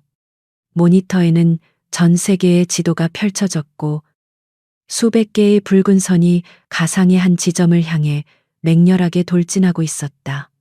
그 붉은 선들이 향하는 곳은 지훈이 미리 만들어둔 허니폿, 즉 가짜 서버였다. 아이슬란드의 버려진 데이터 센터에 위치한 것처럼 위장된 디지털 함정이었다. 이제 놈들을 유인해야죠. 지훈의 손가락이 다시 춤을 추기 시작했다. 그는 넥서스 코어의 추적을 막지 않았다. 오히려 그들의 접근을 교묘하게 허용했다. 그는 제로가 마치 필사적으로 방어하는 것처럼 보이도록 연기했다. 방화벽을 세웠다가 무너뜨리고 경로를 바꿨다가 다시 잡히는 듯한 모습을 연출했다. 백승철의 팀은 자신들이 제로를 거의 다 잡았다고 생각하며 더욱 깊숙이 함정 속으로 빨려 들어왔다. 팀장님, 거의 다 잡았습니다. 놈이 아이슬란드 서버에서 데이터를 이동시키려 합니다. 지금 막지 못하면 모든 자원을 투입해 놈의 데이터 전송을 차단하고 서버의 물리적 위치를 확보해 넥서스 코어의 팀은 제로를 잡는다는 흥분에 빠져 자신들의 모든 공격 루트와 백엔드 시스템을 노출시키고 말았다. 바로 그 순간이었다. 지훈의 눈이 번쩍였다. 잡았어요. 넥서스 코어의 팀이 허니폿에 모든 화력을 집중하는 사이 그들의 배후에 심어둔 트로이의 목마가 활성화되었다. 지훈은 그들이 제로를 추적하기 위해 사용한 바로 그 시스템을 역으로 해킹했다. 화면이 바뀌었다. 이제 지훈의 모니터에는 넥서스 코어의 내부망 전체가 송금 보듯 펼쳐져 있었다. 백승철의 팀이 사용하는 비밀 서버 망이에요. 이건 신디케이트와의 전용 통신 채널이군요. 태준이 모니터로 다가왔 자금 흐름을 찾아 백승철은 지금 패닉 상태일 거다. 제로의 협박과 신디케이트의 압박에 못 이겨. 분명 검은 돈을 다른 곳으로 옮기려 할 거다. 그 움직임을 포착해야 해. 태준의 말대로였다. 지훈의 모니터에 새로운 데이터 흐름이 포착되었다. 움직여요. 스위스. 케이맨 제도. 버진 아일랜드. 수십 개의 유령 계좌에서 동시에 자금이 빠져나가고 있어요. 백승철이 공포에 질려 조직의 자금을 더 안전한 곳으로 이동시키고 있었던 것이다. 어디로 가는 거지? 태준이 물었다. 지훈의 손가락이 빠르게 움직였다. 그는 자금의 최종 목적지를 추적했다. 하나예요. 모든 돈이 단 하나의 마스터 계좌로 모이고 있어요. 리히텐슈타인의 LNH 홀딩스. 이게 백승철이 관리하는 신디케이트의 메인 금고예요. 모든 증거가 확보되었다. 백승철이 직접 수천억 원대의 범죄 자금을 이동시키는 실시간 기록. 이것만 있으면 백승철은 물론 골든 바이퍼, 신디케이트까지 일망타진할 수 있었다. 지훈은 모든 데이터를 복제하여 태준의 개인 서버로 전송했다. 해냈구나. 태준이 지훈의 어깨를 두드렸다. 아이는 긴장이 풀린 듯 깊은 숨을 내쉬었다. 그들은 마침내 호랑이의 목에 방울을 다는 데 성공했다. 백승철은 자신이 제로를 잡았다고 생각하며 승리의 축배를 들고 있겠지만 그는 이미 끝난 것이나 다름없었다. 바로 그때 지휘 통제실의 평온을 깨는 날카로운 전화벨이 울렸다. 태준의 개인 보안 회선이었다. 그는 지훈에게 잠시 쉬라는 손짓을 하고 전화를 받았다. 박 실장의 다급한 목소리가 흘러나왔다. 회장님, 고광수가 사라졌습니다. 태준의 미간이 좁혀졌다. 빚쟁이들을 붙여놨잖나. 그게 이상합니다. 놈의 도박 빚이 오늘 아침 전액 현금으로 상환되었습니다. 놈을 감시하던 저희 사람을 따돌리고 마지막으로 목격된 곳이 박 실장은 잠시 망설였다. 김 비서님의 오피스텔 근처입니다. 태준의 심장이 차갑게 내려앉았다. 김 비서. 태준의 충직한 비서이자 펜트하우스에 드나들며 지훈에게 유일하게 따뜻한 미소를 보여주었던 사람이었다.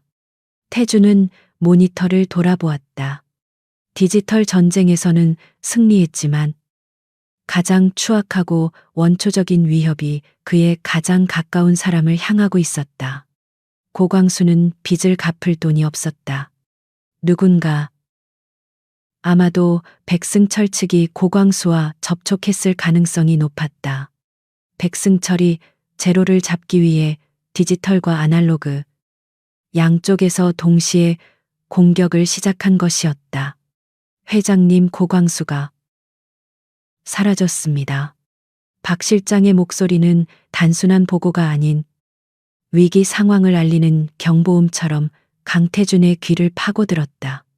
지휘 통제실의 공기가 순식간에 차가워졌다. 방금 전 디지털 전쟁에서 거둔 승리의 온기는 간데 없이 사라졌다. 한지훈은 키보드 위에서 손을 떼고 얼어붙은 듯 태준을 바라보았다. 빚쟁이들을 붙여놨잖나. 태준의 목소리는 낮고 위험하게 가라앉았다. 그게 이상합니다. 놈의 도박 빚이 오늘 아침 전액 현금으로 상환되었습니다. 태준의 눈이 가늘어졌다. 고광수에게 그런 돈이 있을 리 없었다. 백승철인가? 그렇게 추측됩니다. 놈을 감시하던 저희 사람을 따돌리고 마지막으로 목격된 곳이 박 실장은 다음 말을 꺼내기 힘들어하는 듯했다. 김 비서님의 오피스텔 근처입니다. 태준의 심장이 차갑게 내려앉았다. 김 비서, 10년을 그림자처럼 자신을 보좌해온 충직한 부하. 그리고 지훈에게 유일하게 따뜻한 코코아를 타주던 사람이었다. 바로 그때 태준의 개인 태블릿으로 영상 통화 요청이 들어왔다. 발신자 표시는 알 수 없음. 태준은 지훈을 바라보며 통화 버튼을 눌렀다. 화면이 지지직거리며 켜지자 익숙하지만 경멸스러운 얼굴이 나타났다. 고광수였다. 그는 어둡고 축축해 보이는 창고 안이었다. 강태준 회장님. 내 전화는 받아주시는군. 고광수는 마약에 취한 사람처럼 눈이 풀려 있었지만 그 속에는 탐욕과 광기가 번뜩였다. 그가 카메라를 돌리자 지훈은 숨을 멈췄다. 의자에 묶인 채 입에 재갈이 물린 김 비서가 공포에 질린 눈으로 이쪽을 바라보고 있었다. 김 비서 태준이 낮게 으르렁거렸다. 고광수는 다시 카메라를 자신에게 돌리며 역겹게 웃었다. 당신이 내 목줄을 쥐었다고 생각했지. 돈으로 어림없지. 넥서스코어의 백 회장님은 당신보다 훨씬 통이 크더군. 내 빚을 다 갚아줬어. 그리고 이 여자를 데려오면 더 큰 돈을 준다고 했지. 백승철. 태준은 이를 갈았다. 디지털 전쟁에서 패배한 것을 깨닫자마자 가장 추악하고 원시적인 방식으로 반격해 온 것이었다. 원하는 게 뭐지? 태준이 물었다. 뭘까? 당신이 가장 아끼는 거. 아니, 내가 가장 필요로 하는 거. 내 황금알. 한지훈 그 꼬맹이를 데리고 와. 지금 당장. 고광수는 화면에 주소가 적힌 종이를 흔들었다. 인천항 7번 폐창고다. 1시간 주지.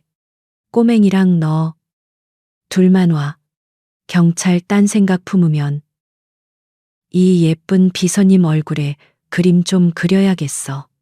화면이 일방적으로 끊겼다. 서재에는 무거운 침묵이 흘렀다. 지훈은 온몸을 사시나무처럼 떨고 있었다. 김 비서가 자신 때문에 잡혀갔다는 죄책감. 그리고 고광수라는 존재 자체가 불러일으키는 원초적인 공포가 아이를 짓눌렀다.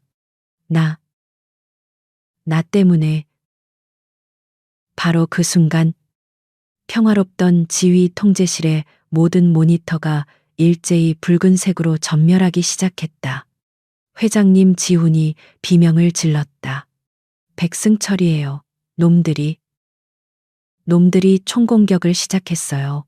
지훈이 허니팟으로 유인했던 넥서스코어의 해커들이 아니었다.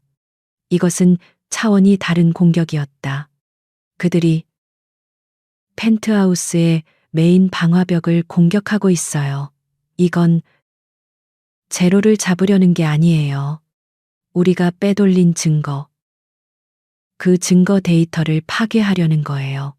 백승철은 태준이 김 비서를 구하러 가는 사이 제로가 확보한 자신의 모든 범죄 증거를 인멸하려 한 것이었다. 태준이 없는 펜트하우스는 제 아무리 제로라 해도 수십 명의 엘리트 해커와 자동화된 본넷의 총공격을 막아내기 버거울 터였다. 태준은 인생 최악의 갈림길에 섰다. 10년을 함께한 부하의 목숨인가? 아니면 거대 범죄 조직을 무너뜨릴 유일한 증거인가? 그는 고광수가 보낸 주소를 바라보았다. 그리고 자신을 올려다보는 공포에 질린 지훈의 눈을 바라보았다. 지훈아. 태준이 아이의 어깨를 굳게 잡았다. 지훈은 떨고 있었다. 무서워요. 그 남자가 안다. 태준의 목소리는 흔들리지 않았다. 하지만 김비서를 구해야 한다. 그리고 넌 여기서 싸워야 한다. 지우는 믿을 수 없다는 듯 태준을 바라보았다. 혼자서요. 하지만 저들은 넌 혼자가 아니다. 태준은 벽면에 숨겨진 패널을 열었다. 그 안에는 프로메테우스 프로젝트의 핵심 AI 코어가 담긴 독립형 서버가 있었다. 네가 되살린 프로메테우스다. 이더리얼의 모든 방어 시스템과 연결되어 있지. 아직 완벽하진 않지만 너의 지휘를 받을 거다. 태준은 지훈의 눈을 똑바로 바라보았다. 백승철은 내가 없을 때 네가 무너질 거라 생각했겠지. 놈들은 네가 12살 아이라고 생각하지만 난 네가 제로라는 걸 안다. 증거를 지켜. 아니, 저들을 파괴. 할 수 있겠나? 지훈은 자신의 어깨를 잡은 태준의 손에서 전해지는 압력과 무게를 느꼈다. 그것은 명령이자 신뢰였다. 아이는 떨림을 멈추고 입술을 깨물었다. 그리고 천천히 고개를 끄덕였다. 할 수 있어요. 박 실장 태준이 인터컴을 눌렀다. 보안팀 전원. 인천항 7번 창고 외곽에 포진시켜. 내 신호가 있기 전까지 절대 진입하지 마. 이건 경찰이 개입할 일이 아니다. 그는 외투를 집어들고 서재문을 나섰다. 묵직한 방화문이 닫히는 소리가 울렸다.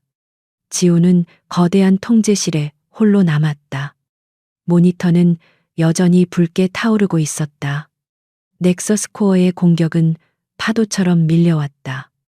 방화벽의 게이지가 위험할 정도로 흔들렸다.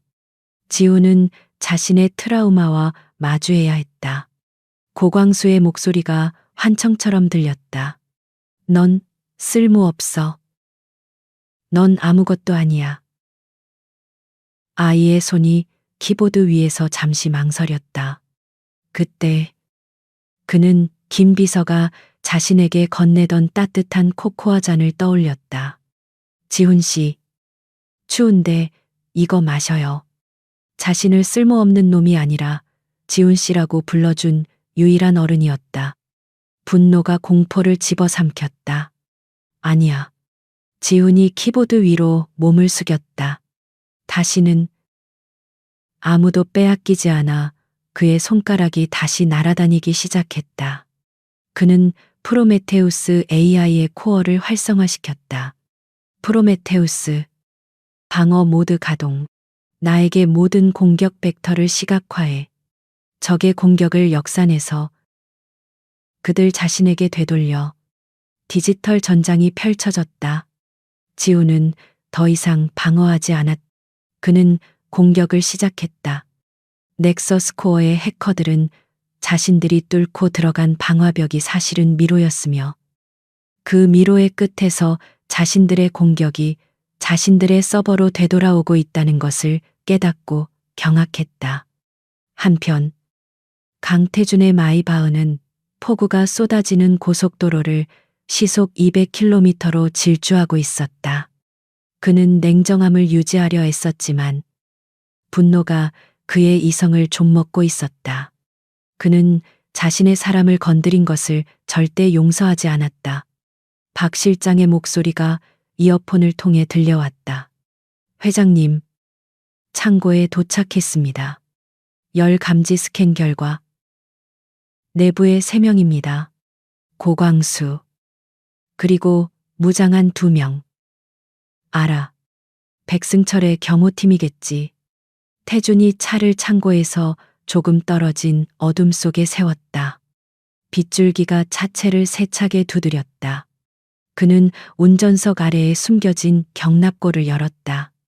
그 안에는 평범한 CEO의 차에는 어울리지 않는 특수 제작된 섬광탄과 3단봉이 들어있었다.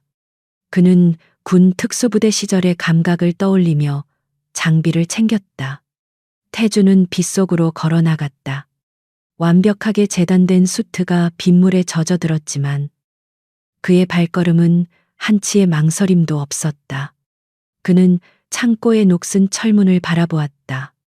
디지털 세계의 왕이 가장 원시적인 아날로그의 전장으로 걸어 들어가고 있었다. 창고 안. 고광수는 초조하게 서성거렸다. 왜 이렇게 안 와, 그 자식이. 조용히 해. 백승철이 보낸 경호원 중 하나가 귀찮다는 듯 말했다. 회장님은 제로의 데이터만 확보하면 된다고 했어. 넌 그저 미끼일 뿐이야. 저 여자는 처리하고. 바로 그때 창고의 거대한 철문이 삐걱거리며 열렸다. 강태준이 홀로 어둠 속에서 걸어 나왔다. 빗물에 젖은 그의 모습은 마치 지옥에서 돌아온 사자 같았다. 왔군. 고광수가 김비서의 목에 칼을 겨누며 소리쳤다. 꼬맹이는 어디 있어? 지훈이는 오지 않는다. 태준이 차갑게 말했다. 그의 시선은 고광수가 아닌 그 뒤에 무장한 두 명에게 고정되어 있었다. 내 상대는 나다. 같은 시각 펜트하우스의 지휘 통제실. 지훈의 모니터에 증거 데이터 전송 완료라는 녹색 메시지가 떴다. 그는 모든 증거를 검찰청의 암호화된 서버로 전송하는데 성공했다. 그리고 넥서스 코어 해커들의 모니터에는 일제히 제로의 서명, 숫자 0이 떠올랐다. 그들의 시스템은 완벽하게 마비되었다. 두 개의 전장, 두 개의 승리. 하지만 아직 끝나지 않았다. 태주는 고광수를 향해 천천히 걸어가기 시작했다. 인천항 7번 폐창고. 빗줄기가 낡은 양철 지붕을 세차게 두드리는 소리만이 강태준의 낮은 목소리를 뚫고 들어왔다. 지훈이는 오지 않는다. 내 상대는 나다. 그의 목소리에는 분노가 아닌 차가운 금속성 결의가 담겨 있었다. 고광수는 공포에 질려 비명을 질렀다. 뭐야, 꼬맹이는 어딨어? 이 자식들. 쏴버려. 백승철이 보낸 두 명의 경호원은 어설픈 고광수와 달랐다. 그들은 즉시 산계했다. 한 명은 권총을 태준에게 겨눈 채 엄폐물 뒤로 향했고, 다른 한 명은 측면을 돌아 태준의 뒤를 잡으려 했다. 그들은 훈련받은 전문가들이었다. 하지만 그들은 자신들이 지금 누구를 상대하고 있는지 몰랐다. 강태준은 단순한 경영자가 아니었다. 그는 대한민국 최정예 특수부대에서 가장 어두운 임무들을 수행했던 그림자였다. 그가 수트를 입고 재무제표를 검토한 시간보다 어둠 속에서 적의 숨통을 끊는 훈련을 받은 시간이 더 길었다. 그에게 이 어두운 창고는 회의실보다 더 익숙한 전장이었다. 첫 번째 경호원이 측면으로 파고드는 순간 태주는 몸을 날리는 대신 주머니에서 꺼낸 섬광탄의 핀을 뽑아 컨테이너 사이로 굴려 넣었다. 쾅 귀를 찢는 폭음과 함께 창고 전체가 순간 하얗게 불탔다. 고광수는 비명을 지르며 눈을 감쌌고 두 경호원 역시 순간적인 시력과 청력을 상실했다. 태주는 이미 움직이고 있었다. 그는 섬광이 터지기 직전 눈을 감았었다. 어둠 속에서 그는 측면으로 돌던 경호원에게 유령처럼 접근했다. 경호원이 미처 총구를 돌리기도 전에 태준의 손에 들린 삼단봉이 둔탁한 소리와 함께 남자의 손목을 가격했다. 상총알이 엉뚱한 천장을 향해 발사되어 태준은 멈추지 않았다. 팔꿈치로 명치를 이어서 목덜미를 가격했다. 경호원은 소리 없는 인형처럼 쓰러졌다. 어디야? 정면의 경호원이 회복하며 총을 난사하기 시작했다. 탕탕탕 총알이 태준이 방금 전까지 서 있던 자리를 꿰뚫었다. 하지만 태주는 이미 거대한 화물 컨테이너 뒤로 몸을 숨긴 후였다. 창고 안은 다시 총성과 빗소리 그리고 고광수의 겁에 질린 신음소리로 가득 찼다. 바로 그 시각 서울 강남의 넥서스 코어 본사 지하 5층의 워룸 백승철은 수십 명의 해커들이 절망에 빠져 키보드를 두드리는 모습을 지켜보고 있었다. 그들의 모든 모니터에는 조롱하듯 깜박이는 단 하나의 숫자 0이 떠 있었다. 뭐 하는 거야? 당장 복구해. 백승철이 고함을 질렀다. 보안팀장이 하얗게 질린 얼굴로 돌아보았다. 회장님, 복구가 불가능합니다. 저희가 공격하던 펜트하우스의 방화벽은 함정이었습니다. 그 안에서 프로메테우스가 제로의 지휘를 받으며 우리의 모든 공격을 역으로 학습했습니다. 팀장의 목소리는 절망으로 떨렸다. 놈은, 제로는 우리 시스템을 마비시킨 게 아닙니다. 그는 우리 시스템의 관리자 권한을 탈취했습니다. 회장님, 지금 이 순간 이 건물의 모든 데이터는 제로의 것입니다. 백승철은 숨이 멎는 것을 느꼈다. 제로가 이더리얼의 방화벽을 뚫은 것이 아니라 넥서스 코어의 시스템 그 자체가 되어버린 것이다. 증거는 백승철이 마지막 희망을 붙잡고 소리쳤다. 우리가 파괴하려던 그 증거 데이터는 바로 그 워룸의 가장 큰 메인 스크린이 0이라는 숫자에서 바뀌었다. 지지직거리는 소리와 함께 익숙한 방송사의 로고가 떠올랐다. 긴급 속보였다. 속보 검찰. 넥서스 코어 본사 전격 압수수색. 골든 바이퍼 신디케이트 불법 자금 세탁 혐의 포착. 앵커의 흥분된 목소리가 워룸에 울려 퍼졌다. 화면에는 3초 만에 200억 원이 이체되었던 그날의 거래 내역. 백승철이 방금 전 리히텐슈타인의 마스터 계좌로 송금하려던 기록. 그리고 신디케이트와의 모든 비밀 통신 내용이 증거 자료로 제시되고 있었다. 지훈이 모든 것을 검찰과 언론사에 동시에 전송한 것이었다. 한 해커가 의자에서 주저앉았다. 백승철은 워룸의 유리벽을 짚었다. 다리가 풀리고 있었다. 그는 제로를 잡으려 한 게 아니었다. 그는 이미 모든 것을 가진 유령의 손바닥 위에서 춤을 추고 있었던 것이다. 다시 인천항 폐창고. 태주는 컨테이너 뒤에서 숨을 골랐다. 남은 경호원 한 명은 필사적으로 태준을 찾으며 총구를 이리저리 돌리고 있었다. 고광수는 공포에 질려 김비서의 목에 칼을 댄 채 구석에서 떨고 있었다. 오지마 오면 이 여자 죽는다. 당장 나와. 강태준. 태준은 일부러 근처에 빈 드럼통을 발로 찼다. 쾅 하는 소리가 울리자 경호원이 반사적으로 그쪽으로 총을 발사했다. 탕탕 그 소음은 태준의 움직임을 완벽하게 가려주었다. 경호원이 총을 쏘는 사이 태준은 컨테이너 위로 올라가 그의 등 뒤로 소리 없이 뛰어내렸다. 경호원은 등 뒤에 기척을 느끼고 돌아섰지만 이미 늦었다. 태준의 손이 총을 쥔 손목을 꺾었고 무릎이 남자의 복부를 가격했다. 격렬한 격투가 벌어졌다. 경호원은 필사적으로 저항했지만 태준의 움직임은 오직 급소를 노리는 살상에 특화된 것이었다.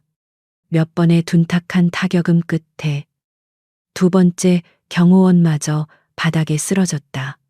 이제 창고 안에는 태준과 고광수 그리고 김비서만이 남았다.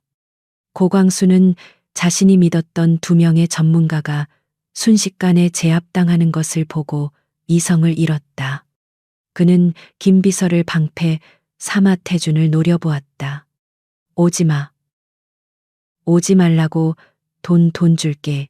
100억 아니. 백승철이 준 돈 다 줄게 살려줘. 태준은 천천히 어둠 속에서 걸어 나왔다. 그의 수트는 찢어지고 흙먼지로 더러워졌지만 그의 눈은 지옥불처럼 타오르고 있었다. 그는 고광수가 지훈에게 가했던 모든 폭력, 모든 그리고 오늘 김비서를 향한 그 비겁함에 대한 분노로 가득 차 있었다. 넌 돈이 필요한 게 아니야. 태준이 차갑게 말했다. 넌 심판이 필요하지. 고광수는 절망 속에서 마지막 발악을 했다. 죽어. 그가 김비서를 밀치고 태준에게 칼을 들고 달려들었다. 그것은 어른과 아이의 싸움처럼 허무했다. 태준은 고광수의 손목을 가볍게 잡아채 꺾었. 우드득하는 끔찍한 소리와 함께 뼈가 부러지는 소리가 났다. 고광수가 비명을 질렀다. 태준은 멈추지 않았다.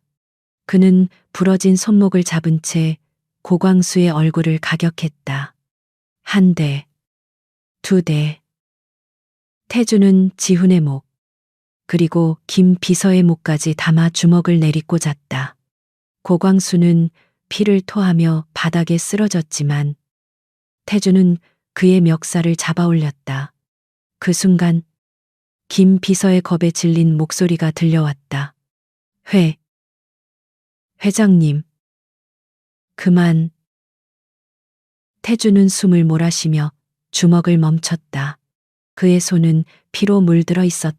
그는 바닥에 기절한 고광수를 경멸스럽게 내려다보았다. 그는 자신의 손을 폈다. 자신이 괴물이 될 뻔했음을 깨달았다. 그는 고광수를 바닥에 내던지고 김 비서에게 다가가 밧줄을 끊어주었다. 괜찮소. 김 비서. 다 끝났소. 창고에 거대한 철문이 열리며 박 실장과 그가 이끄는 보안팀, 그리고 뒤이어 검찰 수사관들이 들이닥쳤다. 태준이 미리 연락해둔 것이었다. 수사관들은 쓰러진 경호원들과 고광수를 체포했다. 같은 시각 넥서스 코어 워룸. 회장님 검찰입니다. 문이 열리고 수사관들이 쏟아져 들어왔다. 백승철은 유리벽에 기댄 채 멍하니 서 있었다. 백승철 씨. 불법 자금 세탁 및 시장 교란 혐의로 긴급 체포합니다. 그는 아무런 저항도 하지 않았다. 그는 이미 제로에게 완벽하게 패배했기 때문이었다.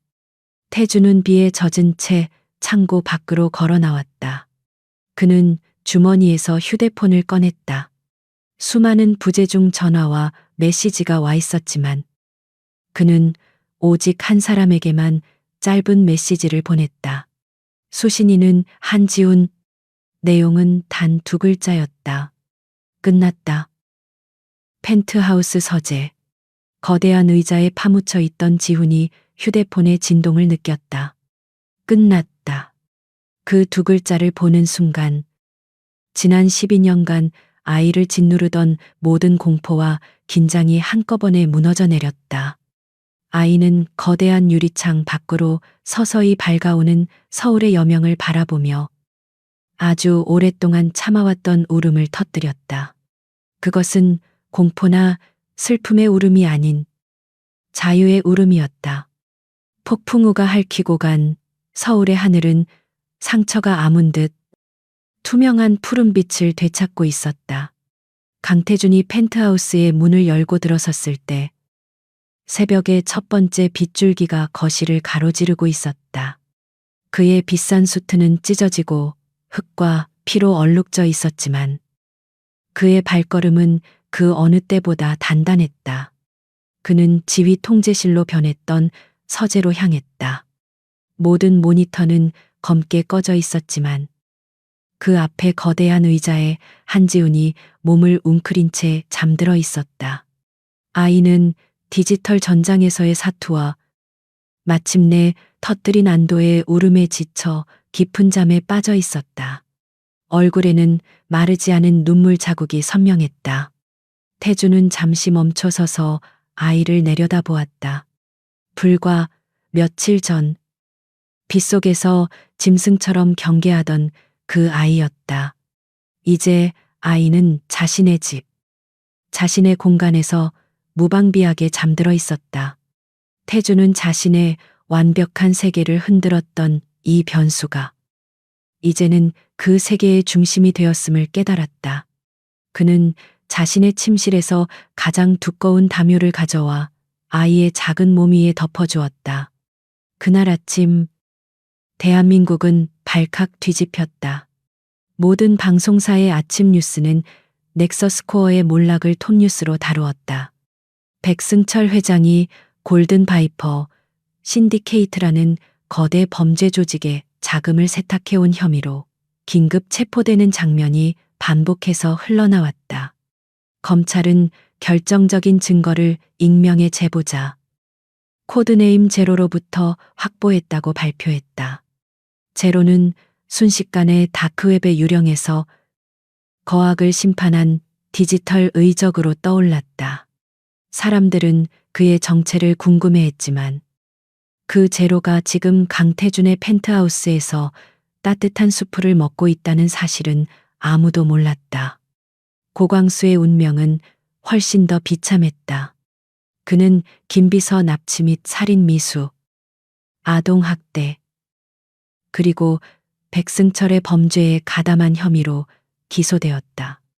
그가 지훈에게 저질렀던 과거의 모든 만행이 법정에서 드러났고 그는 수십 년의 중형을 선고받았다. 다시는 햇빛을 볼 수 없을 터였다. 며칠 후 병원에서 퇴원한 김 비서가 조심스럽게 펜트하우스를 방문했다. 그녀는 목에 옅은 멍 자국이 남아 있었지만 표정은 밝았다. 그녀는 태준이 아닌 지훈을 향해 걸어왔다. 지훈 씨. 지훈은 자신 때문에 위험에 빠졌던 그녀를 보자 고개를 숙였다. 미안해요. 아니에요. 김 비서가 따뜻하게 웃으며 아이의 손을 잡았다. 고마워요. 지훈 씨가 회장님이 저를 구해준 거잖아요. 그녀는 지훈의 머리를 부드럽게 쓰다듬었다. 그 따뜻한 손길에 지훈은 처음으로 낯선 어른의 친절을 온전히 받아들였다. 법적인 폭풍이 모두 지나가고 계절이 한번 바뀔 무렵 태주는 지훈을 자신의 서재로 불렀다. 하지만 그곳은 더 이상 전쟁터가 아니었다. 복잡한 모니터들은 사라지고 따뜻한 색감의 책장과 편안한 소파가 그 자리를 채우고 있었다. 태주는 책상 위에서 서류 한 장을 꺼내 지훈에게 내밀었다. 사업 보고서가 아니었다. 그것은 입양 허가 신청서였다. 지훈은 서류에 적힌 자신의 이름과 강태준의 이름을 번갈아 보았다. 눈이 커졌다. 고광수의 친권. 아니, 보호자 자격은 법적으로 완전히 박탈됐다. 태준이 담담하게 말했다. 이제 넌 법적으로 자유로워. 그리고 선택을 해야지. 그는 서류의 한 부분을 가리켰다. 자녀의 성명란이었다. 한지훈으로 살아도 된다. 그건 네가 지켜온 너의 이름이니까. 하지만 태주는 잠시 망설였다. 이런 종류의 감정을 표현하는 것은 그에게 가장 어려운 일이었다. 원한다면 강지훈이라는 이름도 있다. 선택은 내 몫이다. 지훈은 서류를 쥔 손을 떨었다. 왜죠? 아이는 여전히 이해할 수 없었다. 자신은 그저 쓸모 있는 무기 혹은 골칫덩어리 변수가 아니었나. 저는 회장님을 위험하게 만들었어요. 제로는 나는 제로를 입양하는 게 아니다. 태준이 아이의 말을 잘랐다. 그는 자리에서 일어나 지훈의 눈높이에 맞춰 무릎을 꿇었다. 나는 빗속에서 만난 한 아이를 가족으로 맞이하고 싶은 거다. 그날 밤 내가 널 데려온 건 변덕이 아니었어. 그건 나도 모르는 내 안에 무언가가 너를 알아본 거겠지. 태주는 아이의 어깨에 손을 얹었다. 넌 더 이상 무기가 아니야. 지훈아, 넌 내 아들이다. 지훈의 눈에서 뜨거운 눈물이 뺨을 타고 흘러내렸다. 그는 서류 위에 놓인 펜을 집었다. 그리고 망설임 없이 강지훈이라는 이름 옆에 자신의 서명을 작게 하지만 단호하게 적어 내려갔다. 몇 달이 더 흘렀다. 이더리얼 다이나믹스 본사. 가장 높은 층에 새로운 부서가 신설되었다. 투명한 유리벽으로 둘러싸인 최고 수준의 보안 설비를 갖춘 곳이었다. 그곳의 입구에는 세련된 현판이 걸려 있었다. 제로 디비전, 지로 디바이션. 태주는 말쑥한 교복을 입은 지훈과 함께 그곳에 섰다. 지훈은 몰라보게 자라 있었고 깡마른 몸에는 살이 붙어 건강해 보였다. 경계심으로 가득 찼던 눈은 이제 총명함과 자신감으로 빛나고 있었다. 여긴 지훈이 놀라워하며 물었다. 너의 부서다. 태준이 미소 지었다. 물론 넌 아직 학생이야. 학교에 가야 하고 친구도 사귀어야지. 하지만 내 재능은 이곳에서 자라날 거다. 다시는 어둠 속에서 숨어 쓰지 않아도 돼. 이더리얼의 이름으로 넌 사람들을 지키는 방패를 만들게 될 거다. 제로라는 이름은 더 이상 범죄 조직을 응징하는 다크웹의 유령이 아니었다. 그것은 이더리얼 다이나믹스의 가장 강력한 사이버 보안 부서의 이름으로 다시 태어났다. 제로는 무가 아니라 모든 것을 지키는 기초가